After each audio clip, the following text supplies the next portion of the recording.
Salut les amis, welcome on the platform. L'homme le plus noir de la terre. Merci pour vos messages, de nombreux messages. Ça me va droit au cœur. Merci encore, merci pour tout. Les amis. L'éducation, c'est aussi dire des choses. On ne peut pas éduquer les gens en restant muets. Ceux qui disent que le président Ibrahim Traoré parle beaucoup, c'est leur problème. Pour moi, ils sont des clients. Ils parlent même moins, selon moi. Parce que dans l'AES, là, Assimi Goïta devrait aussi parler comme ça.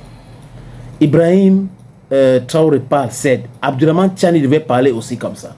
Nous avons besoin de dirigeants comme Thomas Sankara, comme Patrice Emery Lumumba, comme Robert Mugabe, comme Gaddafi, comme président Gbagbo, Marion Ngouabi, Sylvanus Olympio, Omnio Ber, Enes Wanji, Félix Roland Moumié. Nous avons besoin de dirigeants qui nous parlent. Parce que chaque fois qu'ils parlent, écoutez très bien, le peuple, même ceux qui sont sceptiques, les sceptiques là, ils comprennent le message. Ils vont se poser encore les questions. Ah bon, c'était comme ça, c'est bien. Dans l'interview qui va suivre, les amis, je vous fais écouter l'audio. Ibrahim Traoré sur RT France, RT en français, pas France, parce qu'on a fermé en France. Ceux qui parlent de liberté de l'expression, liberté de ceci, liberté, mais ils sont les premiers à fermer les chaînes de télévision. Et quand on les ferme ici en Afrique, ils parlent de la dictature, ce n'est pas normal, c'est la dictature. Non, on les ferme parce qu'on ne veut pas de votre propagande. C'est de ça qu'il est question. Les gens qui nous considèrent comme des gens qui ne sont pas suffisamment outillés pour réfléchir d'eux-mêmes. Il faut que c'est la Russie. C'est la Russie. C'est ça que les Africains détestent chez les Occidentaux. C'est ça le problème de la France. La France qui pense que, bon, elle est capable de mentir, de manipuler. Mais les Africains ne sont pas capables de comprendre, de decipher the message, de savoir que c'est le mensonge ici. Ibrahim Traoré a vraiment explicité sur beaucoup de sujets. Il était sans filtre sur RT en français, les amis. Listen to Ibrahim Traoré. Je pense que c'est eux-mêmes qui ont contribué à baisser leur influence. Parce qu'ils ont une conception paternaliste. De nos relations. Et vous voyez, quand vous prenez tout de suite tout ce qu'on fait, tout ce qu'on prend comme initiative, eh bien, c'est la Russie. Et quelqu'un parle, ils sont influencés par la Russie. Tout ce qui se passe, c'est la Russie. Pourquoi ils ont les yeux fermés comme ça? Donc l'Africain n'est pas capable de développer quelque chose. L'Africain n'est pas capable d'inventer, d'innover, de prendre des initiatives. C'est ça que nous combattons. Et tant qu'ils vont continuer de voir l'Africain comme ça, comme un sous-homme qui n'est pas capable de réfléchir, qui n'est pas capable d'innover, capable d'inventer, on ne pourra jamais être amis. Les époques ont changé. Donc c'est la vision même qu'ils ont du noir. Il faut qu'ils arrêtent ça. Parce qu'en nous traitant comme ça, c'est comme s'ils voient le noir comme un sous-homme. Et là, c'est dangereux. Il faut qu'ils changent de langage. Mais en quoi ça se voit, cette attitude? Et regardez dans leur discours. Regardez dans les discours, même le président français, toujours dans ses discours, les jeunes Africains sont influencés par la Russie. Il le dit, les médias occidentaux, vous les écoutez souvent, ils ne passent leur temps qu'à mentir. Et regardez aujourd'hui l'AES qui est un modèle qui est en train de se dessiner, ils ne peuvent pas se lever du matin au soir sans parler du Burkina ou parler de l'AES. C'est impossible pour eux. Et chaque fois, ils cherchent à envoyer des informations pour diviser, pour manipuler la jeunesse. Mais ça ne passe plus. Je pense que les gens sont assez conscients, les gens ont le ouvert. Et vous tous, vous êtes victimes de ces gens-là, la communication. Ce qu'ils font, ce qu'ils disent sur la Russie et tout, on le sait. Jusqu'aujourd'hui, il y a des jeunes Africains qui ont les yeux toujours fermés, qui croient à leurs mensonges. Le récit de la Seconde Guerre mondiale. J'écoutais la dernière fois, quelqu'un disait que à la fin de la guerre, dans les 10 années qui ont suivi, si on demandait en Europe qui a gagné la guerre, les gens disaient c'est la Russie. Mais aujourd'hui, si vous demandez en Europe qui a gagné la guerre, ils vont dire que ce sont les Occidentaux. Par la communication, ils ont réussi à renverser l'histoire. Et l'histoire africaine aussi, ils ont tout manigancé pour faire passer les mensonges. Et ça fait que les jeunes Africains, certains ne connaissent même pas l'histoire de l'Afrique. Qu'est-ce que l'Afrique a fait? Certains ne savent même pas que nos grands-parents ont combattu, ont été mis à l'avant comme chair à canon. Et au retour, ils les ont tués comme des animaux. Est-ce que les gens savent que quand la France expérimenté sa première bombe atomique, ce sont des soldats noirs qu'ils ont mis à côté dans le rayon létal pour voir l'effet que ça fait. Sortons les archives. Tout ce qu'ils ont utilisé contre l'Afrique, c'est terrible. Donc il y a tout ça qu'il faut communiquer pour que les jeunes Africains comprennent, parce qu'il y a beaucoup encore endormis qui continuent de communiquer pour les impérialistes. Ce qu'ils leur disent de dire, ils le font. Peut-être parce que, voilà, ils leur donnent quelque chose, je ne sais pas. Mais l'Africain doit comprendre son histoire, se réveiller. Et donc c'est notre combat aussi comme ça. Quel est le rôle des médias dans ce combat, selon vous? Médias indépendants? De chez nous, vous voulez dire? Les médias devraient beaucoup participer à nous aider.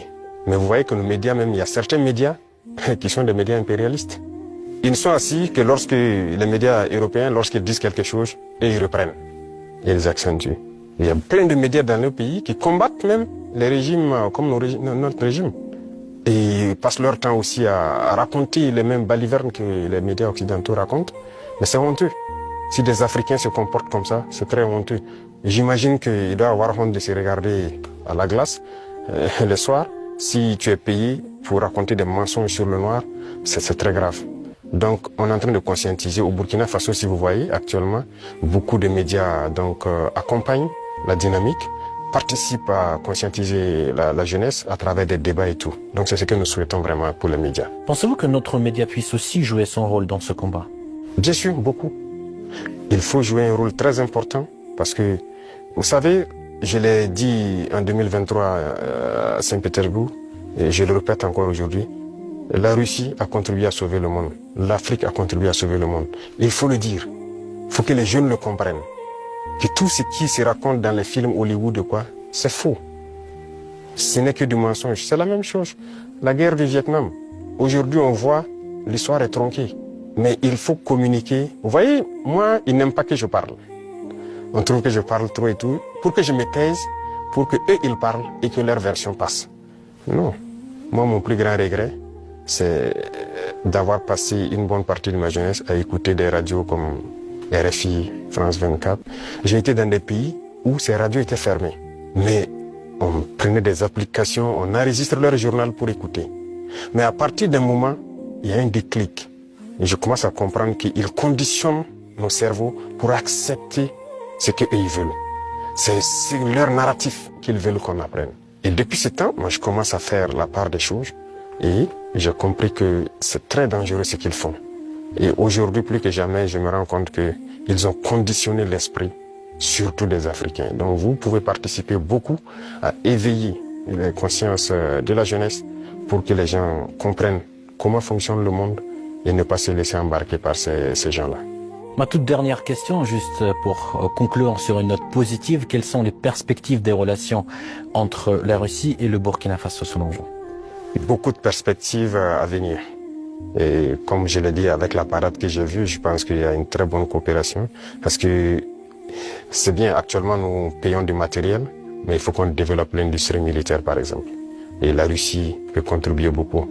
Et vous savez que la Russie, il y a beaucoup de scientifiques, de savants qui sont russes. La preuve, on vient de quitter dans l'université de Mendeleev.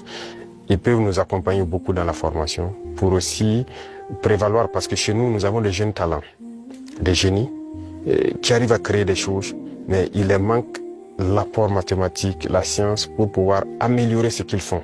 Et donc la Russie peut nous aider beaucoup dans ce domaine. Ça va nous aider sur le volet militaire, sur le volet industriel, parce que ce sont les machines qui font marcher le monde.